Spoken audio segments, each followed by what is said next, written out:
जून 3, 2022 Bratislava में एक global forum के दौरान एक जर्नलिस्ट डॉक्टर एस जयशंकर से एक क्वेश्चन करता है कि क्यों कोई भी वेस्टर्न कंट्री इंडिया की हेल्प करेगी चाइना के इशू पर, जब इंडिया ने किसी भी वेस्टर्न कंट्री को सपोर्ट नहीं करा यूक्रेन के इशू पर। इसका जवाब देते हुए डॉक्टर एस जयशंकर कहते हैं कि यूरोप भी आज तक ऐसे बहुत से इश्यूज पर साइलेंट रहा है जो कि एशिया में हो रहे थे, तो why should any country in Asia trust Europe at all.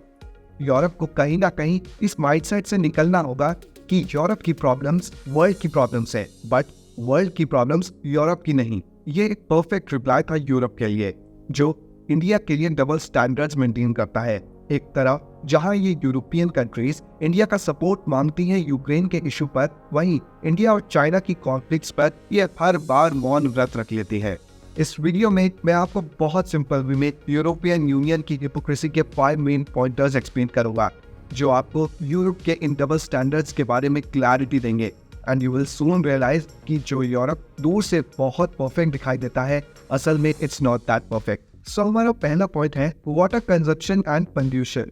देखिए, यूरोप अपने आप को दुनिया भर में वाटर कंजर्वेशन और वाटर मैनेजमेंट का लीडर समझता है एंड एक तरफ यूरोपियन यूनियन इंडिया की हेल्प भी कर रहा है वाटर कंजर्वेशन करने में, बट अगर दूसरी साइड देखा जाए तो यही यूरोपियन कंट्रीज इंडिया में वाटर पोल्यूशन और वाटर वेस्टेज की जिम्मेदार भी है। Let me tell you how. देखिए, यूरोप वर्ल्ड में सबसे बड़ा टेक्सटाइल इंपोर्टर है और इंडिया यूरोपियन यूनियन का 4th लार्जेस्ट टेक्सटाइल सप्लायर है। अब एक एवरेज इंडियन टेक्सटाइल मिल जो रोज 8000 kgs फैब्रिक प्रोड्यूस करती है, उसको on an average 1.6 million litres water waste करना पड़ता है इस फैब्रिक को प्रोड्यूस करने के लिए, जो ऑलरेडी इंडिया के लिमिटेड वाटर रिसोर्सेज पर बर्डन डालते हैं। अब कुछ लोग कहेंगे कि टेक्सटाइल्स इंडिया अपने लिए भी तो प्रोड्यूस करता है, सिर्फ यूरोप के लिए ही नहीं। तो ये बात बिल्कुल ठीक है, पर जब यूरोप इंडिया जैसी कंट्रीज में अपने टेक्सटाइल का प्रोडक्शन करवा रहा है तो उसे कोई राइट नहीं बनता हमें वाटर कंजर्वेशन का ज्ञान देने का, क्योंकि इस वाटर वेस्टेज में उसका भी थोड़ा कंट्रीब्यूशन है। सेकंड एग्जांपल लेते हैं फार्मास्यूटिकल पोल्यूशन का। देखिए, इंडिया एक लो कॉस्ट मैन्युफैक्चरिंग हब होने के कारण कई यूरोपियन फार्मा इंडस्ट्रीज यहाँ अपने प्रोडक्ट्स मैन्युफैक्चर करवाती है। यूरोप पूरी तरह थर्ड कंट्रीज पर डिपेंड करता है अपनी फार्मा नीड्स के लिए और 90% एक्टिव फार्मास्यूटिकल इंग्रेडिएंट्स यानी APIs यूरोप, चाइना और इंडिया से ही इंपोर्ट करवाता है। अब इंडिया में कुछ ऐसी फार्मा इंडस्ट्रीज भी है जो बिना अपना वेस्ट वाटर ट्रीट करे रिवर बॉडीज और कैनाल्स में डिस्चार्ज कर देती है, जो डेंजरस वायरसेस को पैदा करते हैं और लोग इनके कांटेक्ट में आकर कैंसर जैसी डिजीजेस का शिकार हो जाते हैं। सेकंड पॉइंट है ह्यूमन राइट्स का। देखिए, यूरोप को दुनिया भर को ज्ञान देने में बहुत मजा आता है, खासकर डेवलपिंग नेशंस को। ह्यूमन राइट्स का नाम लेकर ये इंडिया के इंटरनल मैटर्स में घुसना बहुत पसंद करते हैं। कभी कश्मीर में ह्यूमन राइट्स का इशू उठा लो, कभी मणिपुर वायलेंस पर अपने पार्लियामेंट में अननेसेसरी रेजोल्यूशन पास करवाओ और बस किसी भी तरफ इंडिया के इंटरनल मैटर्स में इन्वॉल्व रहकर इंडिया पर प्रेशर बनाए रखो।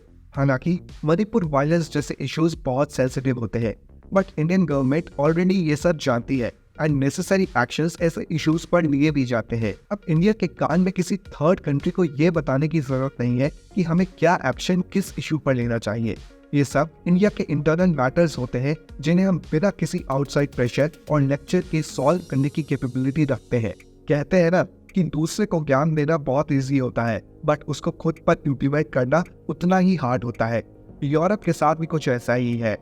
जहाँ ये इंडिया के इंटरनल मैटर्स में हमें ह्यूमन राइट्स का लेसन पढ़ाते हैं, वहीं इनके अपने घर में रेफ्यूजीज और माइग्रेंट्स के साथ क्या ट्रीटमेंट होता है ये उस पर ह्यूमन राइट्स भूल जाते हैं। EU बॉर्डर्स पर अक्सर ही असाइलम सीकर्स और माइग्रेंट्स के साथ वायलेंस और सेक्सुअल असॉल्ट की न्यूज सामने आती रहती है, बट यूरोप इस पर अपने ह्यूमन राइट्स वाला ज्ञान इम्प्लीमेंट नहीं करता। सिमिलरली कुछ यूरोपियन कंट्रीज में पुलिस ब्रूटैलिटी के केसेस रैपिडली सामने आ रहे हैं, जहां एथनिक और रेशियल बैकग्राउंड के बेसिस पर पुलिस ब्रूटैलिटी करती है सिटीजन्स के साथ एंड कई इंस्टेंसेस में तो शूट ऑन साइट भी कर दिया जाता है और इसकी वजह से कई यूरोपियन कंट्रीज में ह्यूज प्रोटेस्ट भी होते हैं।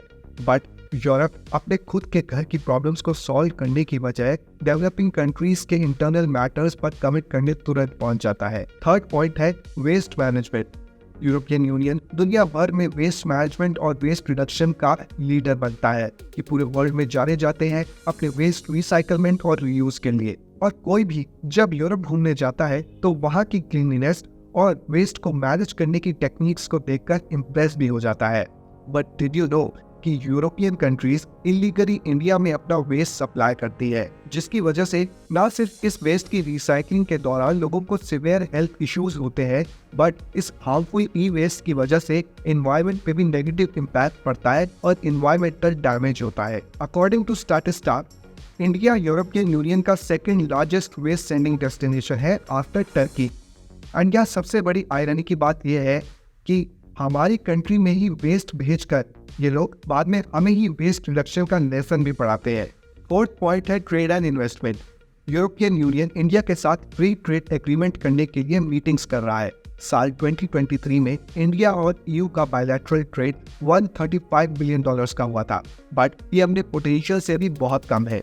दोनों गवर्नमेंट्स चाहती है कि इनके बीच में फ्री ट्रेड एग्रीमेंट हो जाए। इससे इंडियन कंपनीज को जीरो या रिड्यूस टैरिफ्स पर अपना प्रोडक्ट या सर्विस यूरोपियन कंट्रीज में एक्सपोर्ट करने का मौका मिलेगा एंड वाइस वर्सा। पर जहां एक तरफ यूरोपियन यूनियन इंडिया के साथ एफटीए करने के लिए मीटिंग्स कर रहा है, वहीं दूसरी साइड ईयू ने इंडिया के ऊपर कई सारे नॉन टैरिफ बैरियर्स इम्पोज करे हुए हैं, जिसकी वजह से इंडिया के कई सारे एग्री, स्टील, एल्यूमिनियम और फार्मा एक्सपोर्ट्स हैवी ऑब्स्ट्रक्ट हो जाते हैं।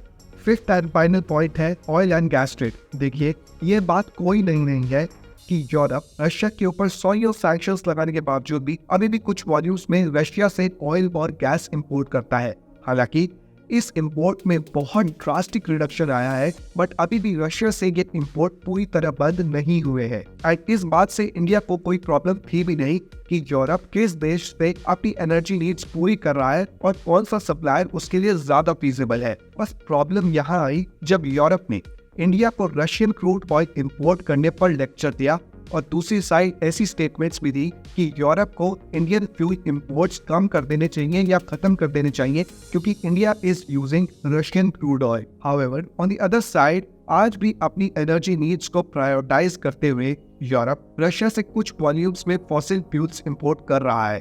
तो ये थी एक simple summary of explaining you कि how Europe maintains double standards for India. अभी हमने यूरोप में प्रेवलेंट करप्शन और मनी लॉन्ड्रिंग के केसेस को तो टच भी नहीं करा है। खैर, वो सब आपके साथ कभी आगे वीडियोस में डिस्कस करेंगे, बट आपको शायद कुछ क्लैरिटी तो जरूर आई होगी कि how Europe maintains some double standards for India and it is not as perfect as we think it to be. However, on this was not any hate और bias towards Europe. I personally think कि Europe और India के friendly relations और हर sector में cooperation ही हमारे future के लिए बेनिफिशियल रहेंगे and we both need each other. With that said, अगर आपको ये वीडियो थोड़ी सी भी इंफॉर्मेटिव लगी हो तो please consider subscribing to our channel trust for more such interesting videos. मिलते हैं आपसे हमारी अगली वीडियो में। Until then, tata, bye bye.